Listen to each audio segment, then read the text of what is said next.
Good morning, history classes, and it is Tuesday morning, March 31st. I want to start off by thanking Luke Fugate for being the first to remember and remind me yesterday that I was supposed to be talking about the media influence on elections instead of jumping us right into the Vietnam conflict. So I'm going to do that today, and then we'll get back into Vietnam tomorrow. The book, our textbook, talks a lot about the influence of television on the baby boomers. And that certainly had a huge influence. But of course, being a Gen Xer myself, I kind of tend to think about all the memes that are going around now about how my generation was the one that was made for self quarantining, like we're having to do now. Uh, we're the we were the first what was called the latchkey kids generation. Tended to have both parents working as opposed to the mom staying home and the dad going out to work all the time. Uh, so a lot of people in my generation, this wasn't me particularly, but a lot of people in my generation had their own house keys and they let themselves in. My wife was like this. She would come home with her little sister in the afternoons after school and they'd make their own snacks and everything and sit down in front of what? The television, called the electronic babysitter by some people derisively at the time. Um, I was reminded the other day, someone posted something about the hour-long Bugs Bunny and Roadrunner shows that were on Saturday mornings when I was growing up. And actually, here in Claremore/Tulsa, we had a full hour and a half. We had a 90-minute Looney Tunes, Bugs Bunny, Daffy Duck thing, and that was great. That felt like being rich at the time. But that was every Saturday morning. So television really has impacted a lot of people, particularly since the baby boom generation. And of course, for you guys, television's a different thing because we've got the streaming services. Literally when I was young, we had three channels, and well, four if you included PBS. And that was it. We didn't get cable until I was 12, 13, something like that. So with television first beginning to take center stage, this is going to be a huge change in how Americans relate to each other, how we relate to our elected officials, and the expectations that we have. Television shows have pretty much always been made in half-hour or 1 hour time slots, and with commercial time built in, a half-hour television show is actually about 22 minutes. And traditionally, when you have things like sitcoms or things like that, each episode's got to be wrapped up in that time frame. So you can kind of get the idea growing up that there's no problem in life that's so great that it can't be solved in 22 minutes, which of course is not the case. So, a question to bear in mind with all of this is, have we, through the medium of television, kind of been given the idea that some things are easier than they actually are, that they should be easier to solve than they actually are. Anyway, going from the book, in a chapter called Television Takes Center Stage, this is going to go back a little bit in time into the late 40s up to the early 60s, but again, this is all kind of co-timed with what's happening with the Cold War and particularly the development of the conflict in Vietnam before the United States really gets involved. So by the time America is really involved in Vietnam, by the mid to late 60s, television's very much a firm part of American society, and it's going to really impact how Americans see our role in that conflict. Okay. Oh, and by the way, don't bother taking notes on this until I get better set up to edit these videos and actually include the note text that I want instead of having to hold up a sheet in front of you. I know some of you had a hard time seeing those yesterday, and I get it. But until I get a little bit better about editing these videos, I'm just going to send you the completed notes. Okay. All right. So, television takes center stage. In 1938, when television was still just a curiosity, E.B. White, author of Charlotte's Web, wrote that it is going to be the test of the modern world. We shall stand or fall by the television. While White's view may have been exaggerated, clearly television has had an enormous impact on American society.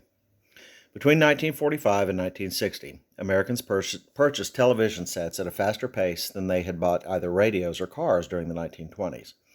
The popularity of this new technology threatened the movie industry because families stayed home to watch TV rather than go out to watch movies at a theater.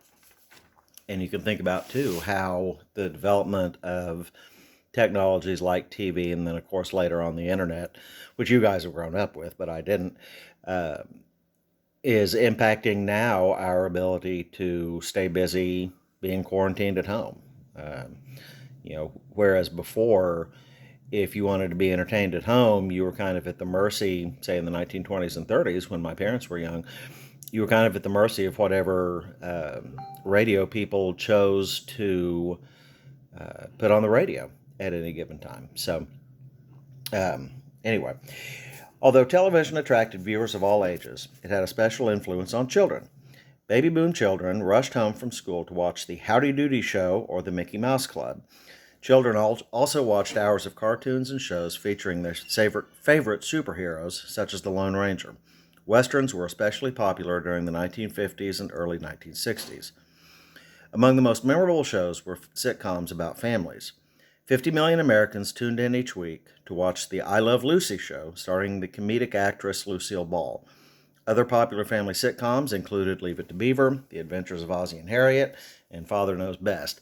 I did not watch these shows. These were before my time, but my sisters remember watching these shows. These shows reflected and reinforced the ideal of the 1950s family. None of the family sitcoms had important African American characters. African American characters were just not even represented, particularly in the 1950s, on television. And we've gotten to the point now in 2020 where we realize that there's the phrase representation matters. If you're African American and you grow up never seeing anyone African American on TV, you kind of get the idea that you're being disappeared. Same goes for anyone who is Latino, anyone who is gay, bisexual, transgender, anything like that. These shows reflected and reinforced the ideal of the 1950s family. None of the family sitcoms had important African American characters. None of the major characters got divorced. Major real-life problems such as mental illness, alcoholism, and personal depression rarely, if ever, appeared. Writes David Halberstam, no family problem was so great that it could not be cleared up within the allotted 22 minutes, which we know isn't true.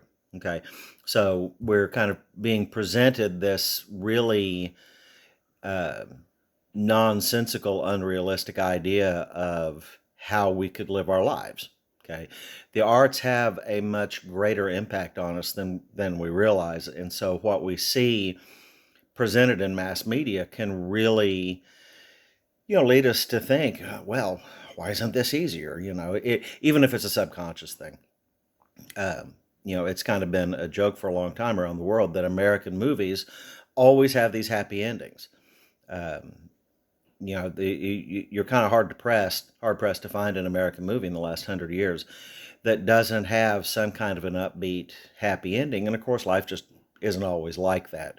So that's kind of a uniquely American thing to have this idea that everything's going to be all right. Everything turns out in its own time. Okay. Even before television emerged in the 1950s, a mass national culture had begun to develop in the United States. Nationally broadcast radio programs, Hollywood films, and other forms of popular culture had helped erode distinct regional and ethnic cultures. Television sped up and reinforced this process. Americans in every region of the country watched the same shows and bought the same goods they saw advertised. Television changed political campaigns. During the 1952 presidential campaign, Americans could see the candidates in action. Usually, candidates with more money could buy more advertising time, and this is still true today completely. This is still kind of the guiding rule of campaigning. The impact of television on elections continues today. That's one of the interesting dynamics of this year's presidential campaign is that with all the pandemic coverage, Joe Biden, who is now pretty much the presumptive Democratic nominee for the presidency, is having a hard time getting anyone to pay any attention to him. The coverage is pretty much wall-to-wall coronavirus, which is completely understandable. and no one's thinking about really the presidential race. While President Trump gets to get up and be in the public eye, which again is completely appropriate. He is the president. Um, and that's just one of the benefits that an incumbent or sitting president has in a reelection campaign, is that he or she is already the president, and so they're already there getting the kind of face time, screen time that their challengers don't necessarily get because they're not sitting there in the Oval Office then. Um, but think about the Carter Reagan video clip that I sent you guys to watch, and bear in mind too when we think about all this, tendency toward wanting and expecting happy endings and everything. During the late 1970s, there were a lot of economic problems that the country was facing, including a real oil shortage, gasoline shortage, because of a price war that was going on with an organization called OPEC, which is a kind of consortium or group of Middle Eastern oil producing countries. And they had cut off a lot of their production, which led to oil and gas shortages, much higher prices. And so throughout Jimmy Carter's presidency, you had these scenes of long lines of cars having to wait in order to pull up to a gas station just to get a couple of gallons of gas. There was a real sense of worry, and I believe the phrase that President Carter used was malaise. This kind of fear, kind of worry about the country. And so when President Carter got up to debate with Ronald Reagan in 1980, President Carter was very serious, very sober fellow. Still is. He's in his late 90s now. Survived a couple of bouts with cancer. It's pretty much a mensch. But, he got up and he was very soberly talking about things, but it was not happy, happy, joy, joy. And then, you cut to the podium next to him where you've got Ronald Reagan being all smiley and sunny, and well, there you go again, and smiling and kind of being upbeat. And that really appealed to people in 1980 after several years of this oil crisis, of, worrying about the economy. In 1979, I believe we had the Iran hostage crisis, which we'll talk about more in depth when we get into the 1970s. But basically, there were several hundred American embassy staff who'd been taken hostage in Tehran, capital city of Iran. And that really worked against President Carter. He was unable to get them free. And so then when you have this very sunny kind of chummy grandpa type challenger come along in the form of Ronald Reagan, it can be hard to be the candidate who is seemingly sort of dour, even if you're saying, even if you're speaking the truth to the country. If the truth is all bad news, the country can really want to go with the happy guy, even if he's not exactly being entirely truthful. So anyway, that's it for today. Again, don't worry about taking notes. I'm going to send you the completed notes on all of this for this week. Hopefully, I will get a little bit more proficient with video editing and be able to show you the notes to write down in video instead of like having to hold up a sheet of paper like I was doing yesterday. Anyway, go ahead, make sure you get your journal entries turned in today, and hope everyone's well. I'm here to answer questions via email if you need. Bye-bye.